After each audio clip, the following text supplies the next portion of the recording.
ఐటీలో ఎంట్రీ కావాలా? Trainee software engineer గా అజా కోడింగ్ ట్యూటర్ లో 2 వీక్స్ ట్రయల్ పీరియడ్ లో వెంటనే చేరండి.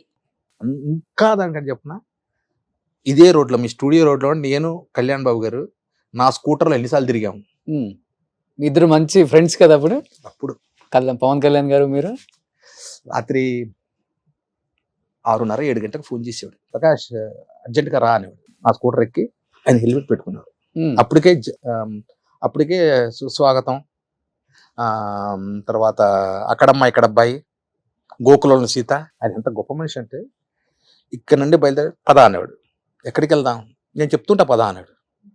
వెళ్ళి అప్పుడు ఈ రోడ్డు ఖాళీ, మెయిన్ రోడ్, నాగార్జున సాగర్కి ఎవరికి వెళ్ళేవాళ్ళం. నాగార్జున సర్కిల్ దాకా అక్కడ పైన ఒక చైనీస్ డాబా ఒకటి ఉండేది, చైనీస్ ఒక రెస్టారెంట్ ఉండేది. అక్కడికి వెళ్ళి పద పైనకి వెళ్ళి తిందాం అనేవాడు. ఆ చైనీస్ ఫుడ్ ఆర్డర్ చేసేవాడు, తినేవాళ్ళం. అక్కడ నుండి వస్తే నాగార్జున ఒక పెట్రోల్ బంక్ ఉండేది. పెట్రోల్ ఉందా బండిలో అన్నాడు. తక్కువ ఉంది బాబు. అప్పుడు 25 రూపాయలు 2 లీటర్ కొట్టించేవాడు. అక్కడ నుండి బయలుదేరి నంది హిల్స్ వెళ్ళి అక్కడ ఆయన బద్రీ సినిమా అక్కడ రాసేవాడు తెలుసా స్క్రిప్ట్. అప్పుడు నేను స్మోక్ చేసేవాడిని. వస్తా సిగరెట్ ప్యాకెట్ కొట్టుకొని. అప్పట్లో నేను హెల్పింగ్ నేచర్ ఉండేది, బాగా హెల్ప్ చేసేవాళ్ళ. నేను ఇప్పుడు దాకా నేను అప్పుడు ఎలక్షన్స్ ముందు చెప్పింటే ఏదో పబ్లిసిటీ కోసం అని చెప్పి నేను ఇప్పుడు ఆల్రెడీ ప్రూవ్డ్. నంది హిల్స్ లో పైన అప్పుడు రాళ్ళు కొడుతున్నారు, నీకు ఐడియా? ఇప్పుడు ఇంకా కన్స్ట్రక్షన్ జరుగుతున్నాయి బిల్డింగ్. అప్పుడు ఒక ఇది ఉండేది, పోల్, హై టెన్షన్ పోల్, అవన్నీ ఉండేది. అక్కడ ఒక కార్నర్ లో ఇలా అక్కడ అంతా మళ్ళీ లోయలా ఉంటది. అక్కడ బండి ఆపేవాళ్ళు. అక్కడ పెట్టగోడ ఉండేది, పెట్టగోడ కార్నర్, అటు పక్క ఇంకా వెళ్ళడానికి లేదు. 9 అయింది బ్రదర్. స్ట్రీట్ లైట్స్ ఉండేవి అక్కడక్కడ. కొంచెం ఒక చిన్న గుడిసె, ఒక 4 2 ఆడపిల్లలు, చిన్నపిల్లలు, వాళ్ళు 8 వింటర్ కొట్ట పిల్లలు గచ్చ మునుకుతున్నారు. ఇలా చూశాడు. చూసి పాపం ఆయనకి, మనకు డబ్బు ఉంది కాబట్టి మనం రాయలకు బతుకుతున్నాం, వీళ్ళ పరిస్థితిని నువ్వు నమ్ముతావో లేదో, జోబులో టక్మని డబ్బులు తీసి వాళ్ళ అమ్మ నాన్న పిలిచి లెక్క కూడా పెట్టదు. ఇలా చేసి 100 రూపాయలు ఇట్లా నాకు తెలిసి 10-12 వచ్చుంటాయి. పిల్లలకి ఫస్ట్ స్వెటర్ కానీ బ్రష్షీట్లు కానీ కొనుక్కున్నాడు. అప్పటికే ఆయనకు బీదవాళ్ళని చూస్తే డబ్బులు ఇట్లా చెప్పేది, ఇట్లా వాళ్ళని చూస్తే ఆయనకి ఇది ఉండేది. ఆయన ఎలా ఉండేవాళ్ళు అసలు రియల్ లైఫ్ లో? అంటే లైఫ్ లావిష్ గా అలా ఉండేవాళ్ళ, లేకపోతే చాలా సింపుల్ సిటీ అండి, డౌన్ టు అర్త్. ఇప్పుడు ఏదో నేను ఇప్పుడు చెప్తున్నాను, చూసావులేవా, నేను చెప్పేది ఇది సుస్వాగతం టైం. అప్పుడు ఆయన పాలిటిక్స్ లో వస్తా అని మైండ్ లో ఉందో లేదో కూడా నాకు తెలియదు, ఆయనకే ఉందో లేదు. ఓకే, సుస్వాగతం బుక్స్ బాగా చదివేవాళ్ళు అప్పుడు కూడా బ్రహ్మాండంగా. నేను చెప్పాను ఇల్లు, ఆ ఇంట్లో కింద పైనేమో వాళ్ళ అమ్మగారు Annapurna back side road, Annapurna back side house, okay, back gate. పైనేమో ఫ్యామిలీ ఉండేది, నాన్నగారు అమ్మ ఉండేవాళ్ళు. కింద ఆయన నాకు తెలిసి భోజనం కూడా కిందకి వచ్చేదేమో. కింద ఒక పెద్ద హాల్ ఉంటుంది, ఫస్ట్ పోర్టిగోలో వెళ్తారు, ఒక పెద్ద హాల్లో ఇలా పార్టిషన్ ఉంటుంది. ఆ రూమ్లోకి వెళ్తే ఇలా కబోర్డ్స్ అంట కొన్ని 100 పుస్తకాలు ఉంటాయి, చకోవేరా, విప్లవకారులవి, ఇలాంటి పుస్తకాలు. ఆ రూమ్లో ఉండి ఇటు పక్కకి వెళ్తే మొత్తం మార్షల్ ఆర్ట్స్కి సంబంధించిన అన్ని సామాన్లు. ఆయన పడుకునేది దాని గురించి చెప్తే అసలు ఒక కేన్ది ఒక సోఫా ఉంటుంది, ఐడియా ఉంది? కేన్ సోఫా నాకు ఐడియా ఉంది, ఇప్పుడు దొరుకుతాయి అనుకుంటా. కేన్ సోఫా, ఆ కేన్ సోఫా ఇటుపక్క ఒకటి చైరు, ఒక సోఫాలో ఒక కంబళి, మనం సోఫాలు కూడా పెట్టుకుంటాం దిండు, ఇలా చీపెట్టిన కూర్చొని అలాంటిది ఒక దిండు, ఒక బెడ్షీట్, దాని మీద పడుకుంటారు ఆయన. సార్ అప్పటికే ఆయన ఒక మెగాస్టార్ తమ్ముడు. ఆయన నా స్కూటర్లో రావాల్సిన అవసరం లేదు. అప్పటికే ఆయన దగ్గర కొత్తగా సుమో కొన్నారు.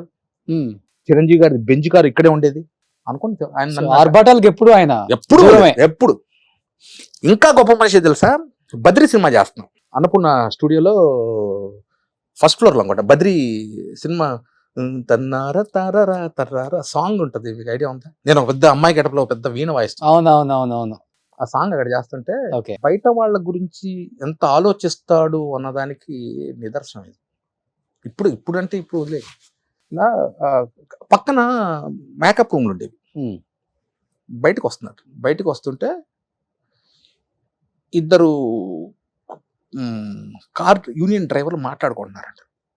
వాళ్ళు, ఏం చేస్తున్నావు అంటే, ఎక్కడన్నా కారు లేకపోతే ఎక్కడన్నా ఈ సినిమాకు పెడదాం అనుకున్నాం, ఆయన ప్రొడక్షన్ మేనేజర్ ఉన్నాడు కదా, అన్ని ఆయనవే బళ్ళు, క్వాలీసులు, ప్రొడక్షన్ వ్యాన్లు అన్నీ వాళ్ళవి, ఆయనదే.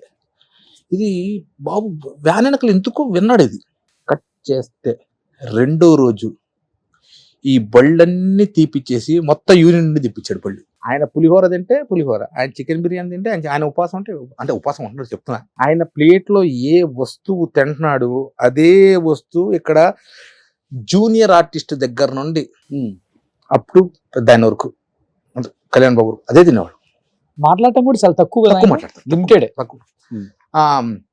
ఫస్ట్ సినిమా ఎన్టీ రామారావు గారు, ఈవి సత్యనారాయణ గారి డైరెక్షన్, అక్కడమ్మ ఇక్కడ అబ్బాయి ఐడియా ఉంటుంది. నాగార్జున గారి మ్యాన్కోల్డ్, సుప్రియ గారి హీరోయిన్, నేను హీరో ఫ్రెండ్. ఇందిరా పార్క్ లో ఓపెనింగ్, రామారావు గారు ప్రతిపక్షంలో ఉన్నారు, ఆయన వచ్చారు ఓపెనింగ్ కి, ఆయన క్లాప్ కొట్టారు. ఓపెనింగ్ అంత అయిపోయింది, అంత ఇంటర్వ్యూలు. ఇప్పుడు మమ్మల్ని కూడా ఇంటర్వ్యూలో కూర్చోబెట్టేవాడు. అవుటర్ బయలుదేరుతాం, ఎక్స్టీరియర్ మొత్తం గీతం కాలేజ్, ఇంటీరియర్ మొత్తం ఇక్కడ సెట్ చేశారు, వెస్లీ కాలేజ్ సికింద్రాబాద్ లో. చిరంజీవి గారు, మన చిరంజీవి మోహన్ అంటారు, ఆయన ఫోన్ చేశాడు. అంటే చిరంజీవి గారికి అన్ని అప్పుడు ఆయనే చూసుకునేవారు. చిరంజీవి గారు పిలుస్తున్నారు, అర్జెంటుగా ఒకసారి రండి అన్నాడు.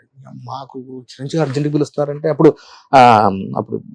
మాస్టర్ సినిమాను ఇది చేస్తాం, సుస్వాగతం టైంలో మాస్టర్, దాని ముందు హిట్లర్ ఏదో చేస్తున్నాం, ఏదో పొరపాటు చేసేమేమో, ఏం తప్పు చేసినారు, ఆయన పిలుస్తున్నారంటే ఇంటికి వెళ్ళాం. ఎక్కడ ఇల్లు, ఇక్కడ మన జూబ్లీస్ పెట్రోల్ బంక్ పక్కన. నిన్న విశ్వేశ్వరరావు ఇద్దరిని పిలిచారు. ఆల్రెడీ విశ్వేశ్వరరావు గారు ఉన్నారు. సరే చిరంజీవి గారు బయటకు వచ్చారు, రండి అని లోపలికి వెళ్ళాం. లోపలికి వెళ్తానే కూర్చోబెట్టారు, ఏమైనా తింటారా అని. బాబు నాకు లోపల టెన్షన్, ఎందుకు పిలిచారు, ఇప్పుడు మెగాస్టార్ పిలిచారు, ఆఫీస్కి పిలిచారు, సడన్ గా పిలిచారు అంటే ఏమో వేషం తీసేస్తారేమో, ఇవన్నీ ఉంటాయిగా మైండ్లో, పరిగెడుతుంటాయిగా గుర్రాల్లాగా. విశ్వేశ్వర గారిని అన్ని కూర్చోబెట్టి, తెలుసు కదా కళ్యాణ్ బాబు తెలుసు, పొద్దున అప్పుడు పరిచయం కూడా చేశారు మమ్మల్ని. చాలా కామ్, సెన్సిటివ్, మీరు అతన్ని నవ్విస్తూ ఉండాలి. అంటే ఇప్పుడు ఒంటరితనం, ఆయన ఒంటరితనం బాగా ఇష్టం. మీరు ఏం చేస్తారో తెలియదు, ఆయన ఒంటరితనం ఫీల్ అవ్వకూడదు. తాజ్ బే హోటల్ ఉంది వైజాగ్లో, తెలుసు తాజ్ బే, అక్కడ మాకు రూమ్, ఆయన పక్క రూమే. ఆయన అప్పుడు సీలో కారు ఉండేది, ప్రొడక్షన్ కారు, ఆయనతో పాటు వెళ్ళడం, ఆయన నవ్విస్తూ 24 గంటలు. అంటే షార్ట్ అయిపోతే విశ్వేశ్వరరావు గారు ఆయన పాత కమిటీస్ బాగా ఇమిటేట్ చేసేవారు. అవును తెలుసు. జగ్గేలాగా ఇలా ఆయన ముందు మిమిక్రీ చేస్తూ. ఇప్పుడు కళ్యాణ్ బాబుని చూస్తే, అప్పుడు కళ్యాణ్ బాబుని చూస్తే బొమ్మ బొలుసు అంతేనా? ఇప్పుడు అస్సలు అంత కామ్ ఉండే కళ్యాణ్ బాబు ఇప్పుడు రెబల్ అయిపోయారు. మీకు అనవసరంగా ఆయన వాయిస్ పెంచరండి, విషయం ఉంటేనే వాయిస్ పెంచుతారు.